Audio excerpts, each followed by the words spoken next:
Bienvenue au Geek Show de Popcorn, où on a des problèmes techniques à tout bout de champ. Quand c'est pas des problèmes de temps, c'est des problèmes de caméra. Donc, aujourd'hui, on va faire un top 5 de nos films les plus marquants de la science-fiction. Oui. Juste sci-fi. Oui. Donc, on va commencer ça tout de suite, parce qu'on va manquer de temps. Ton Mon numéro 5, c'est War of the Worlds. War of the Version Worlds. Tom Cruise. Version Tom Cruise. C'est un film que j'ai vraiment beaucoup aimé. Je trouve que la direction sombre un peu m'a donné beaucoup de plaisir. Genre apocalyptique, là. Ouais. Ok. Mais aussi, c'est comme assez violent, je trouve. Qu'est-ce qui t'a marqué là-dedans? Je pense que c'est quand tu réalises les rivières de sang. Ouais, avec le Tu train dis en genre, feu. ok, puis ouais, ou bien quand tu vois la première fois la bébite, comme. c'est pitcher le huge, sang là. Ouais. Ah ouais. C'est quelque chose de rare, là. pour fertiliser le sol, dans le fond. Là. Ouais. Ça, c'est vraiment intense. Ok. Le bruit. Le prix des machines. Mm. Moi, j'ai été avec The Thing. Mm. Puis, c'est des effets spéciaux vraiment de bas de gamme, mais qui étaient vraiment des effets spéciaux un peu. Comment je pourrais dire ça? Plus c'est bas de gamme, plus épeurant que c'est, je trouve. Ouais, c'est ça. Puis c'était vraiment weird. Puis c'était vraiment. Puis la scène où le docteur met ses mains pour réanimer le gars. Puis genre, il va pousser pour commencer le CPR. Puis c'est une gueule béante qui bouffe ses bras. Ça m'a vraiment foutu la chienne. Puis j'ai été marqué genre longtemps à cause de ça. Je pense que j'ai vu la scène moi aussi. Ouais, puis je fais des cauchemars à cause de ça encore. La musique était bonne dans ce film-là. Ouais. La musique était vraiment bonne. Ouais. Numéro 4. Mon numéro 4, c'est Her, de Spike Jonze. Her. Un film d'amour, en fait. Ouais. Tombe en amour avec un OS. Vraiment un beau film, là, la direction artistique, photo. Là, comme C'est des beaux films. C'est tout des films vraiment géniaux. Oui, ouais. mais je trouve que la science-fiction, justement, c'est quelque chose de plus par rapport aux autres films. Là-dessus, ils se forcent un peu plus sur la direction photo. Ok. Puis Her, c'est ça. Mon moment marquant du film, c'est vraiment, spoiler alert, là, la résolution, en fait, des OS, là, quand ils décident de tout partir de la Terre. De transcender. De transcender un peu. Puis cette approche-là du film m'a vraiment surpris. Puis c'est vraiment kudos de m'avoir donné Nice. une belle expérience comme ça. Mon numéro 4, j'ai été avec Star Trek. Ce qui est un peu l'univers en entier de Star Trek, mais plus précisément, tout le monde va dire The Wrath of Khan. Mais non, moi, ça a été The Search for Spock. Deux petits moments marquants. Le premier, c'est quand il trouve Spock, puis Spock est en arrière, puis il crie parce qu'il est jeune, puis il est quand même en douleur parce qu'il grandit trop vite sur Genesis. Moi, j'ai trouvé ça vraiment assez weird, puis quand même assez marquant. J'avais eu vraiment peur à cette scène-là. C'était vraiment intense. Moi, je m'en souviens quand j'étais jeune, je regardais aussi ça. quand le fils de Spock, le fils de Kirk meurt, ça a été comme assez intense. Oui. Numéro 3. Moi, c'est Children of Men. Children of Men. Vraiment un film que j'ai capoté dessus. Ça a failli être dans mon... C'est mention honorable. C'est comme numéro 6 ou 7, là.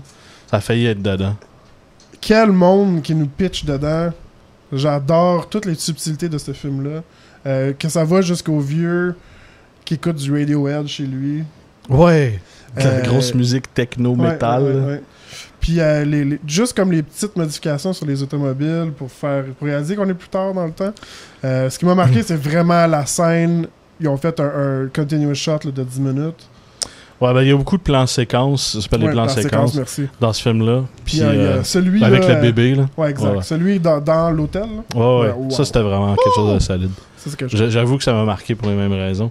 Moi, mon numéro 3, j'ai été avec l'ancienne trilogie de la planète des singes. Je ne pouvais pas mettre ces films-là. J'ai vraiment débattu longtemps. Je suis obligé de les mettre dedans. Puis c'est l'ancienne trilogie, les nouveaux films sont vraiment géniaux.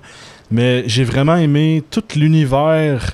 Quand j'écoutais ça quand j'étais petit, puis j'ai écouté back-à-back, je trouvais ça le fun que la planète Terre soit plus aux humains. Puis ça m'a vraiment marqué. C'est cet élément-là que la race humaine, c'était peut-être pas la meilleure chose. Il y avait d'autres choses mieux que ça, puis d'autres choses différentes. Ces films-là, ils réussissent quand ils créent un monde, puis un mythe auquel tu crois. Ouais. Puis qui se complètent bien de par eux-mêmes. T'as pas besoin de boucher les... Puis j'ai vraiment adoré qu'ils soient retournés en arrière pour faire des prequels, pour montrer comment que César a dit non la première fois. Vraiment trippé rare. Puis j'anticipais toujours le prochain film, je trouvais ça vraiment nice. Nice. Number 2. Numero dos. Numero 2. Moi, c'est Pi de Darren Aronofsky. Je sais pas si tu sais c'est quoi. C'est un film en noir et blanc, vraiment low budget, mais des années 90. Ok. C'est celui qui a fait The Fountain. Il a fait The Wrestler, il a fait Swan, Black Swan. Swan, je sais pas. Tu sais pas c'est quoi? Okay. Ben, je sais c'est quoi, mais. Puis le film de drogue, là. Requiem for a Dream. Ok. Ah oui, ça je sais très bien. Puis c'est son premier film, puis c'est juste l'histoire, en fait, de quelqu'un qui est vraiment trop bon avec les ordinateurs, puis qui réussit qui essaie de craquer le code pour avoir pour la bourse. Ok. Mais vite, tu sais, là, ça se promène un petit peu partout dans la spiritualité, puis dans le fond, c'est un film super schizophrénique, vraiment intense, qui te donne un peu mal à la tête à la fin. Là. Mais ce que j'ai vraiment aimé le plus, c'est la symbologie qui explique dans ce film-là, puis la Golden Spiral, puis que c'est partout dans la nature, puis comment ça se relate. Le nombre d'or. Le nombre d'or. Quand j'ai vu ça la première fois, ça a blow my mind. Là. C'était vraiment écœurant. Moi, j'étais allé avec Aliens. Mon numéro 2, c'est vraiment Aliens. La Siro totale, pas le 4, pas les Aliens contre Predator. Le 1, 2, 3. Le 1, très bon. Le 3, très bon aussi. Il y a beaucoup de gens qui aiment pas le 3. Moi, j'ai vraiment adoré le 3. Mais spécialement le 2. Je sais que tout le monde choisit le 2, Aliens, avec un S. La terreur, la peur, la somme du film au total qui est vraiment de A à Z de la chienne que tout le monde va mourir. Game over, man! Game over! It's game over, man! Moi, ça m'a marqué. J'écoute ce film-là annuellement. J'écoute les autres peut-être tous les 2-3 ans, mais vraiment, là, le numéro 2, spécialement à la fin, quand elle embarque dans son suit, le B-Doc suit, puis qu'elle bat le Alien Queen, là, je pourrais regarder cette scène-là 10 fois, puis let go of her, you bitch! Moi, ça m'a fait tellement peur, ce film-là. Là. Hein? Rest in peace, H.R. Giger, qui est mort cette année. Oui. Rest in peace, dude. Vraiment la plus belle création de personnage depuis longtemps. Mon numéro 1. Number 1? Mon numéro 1. Sunshine. Ah, ça j'avoue. Sunshine. J'ai pas mis dans ma liste, mais... Oh my god. Très bon film. Ce film-là m'a fait capoter.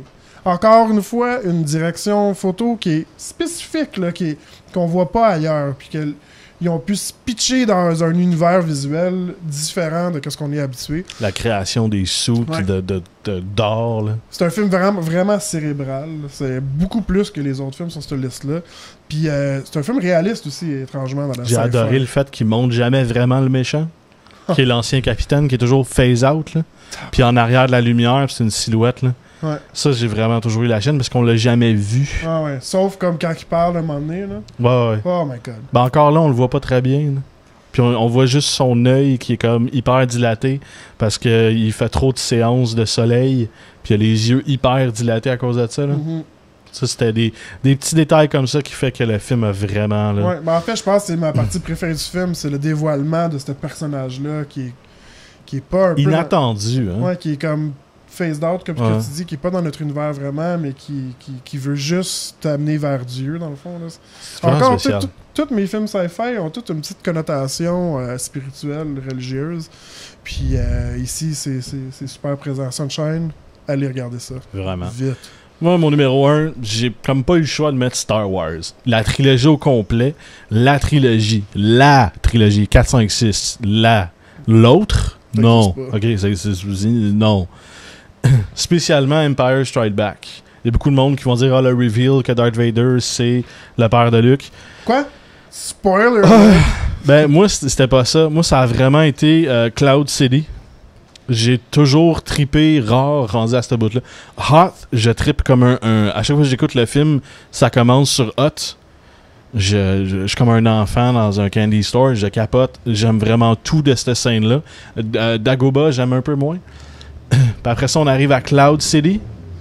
Je capote ben raide la trahison de Lando. En fin de compte, qui retrahit une deuxième fois. Puis qui redevient un good guy. Puis qui appelle son dude sur l'espèce de scanner. Puis pour moi, ça a été comme le plot twist. Double plot twist, triple plot twist.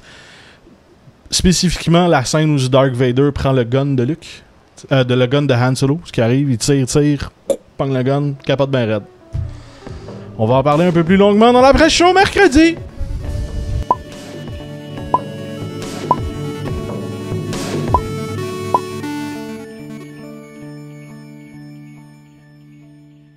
Le mot de la semaine, c'est phallus!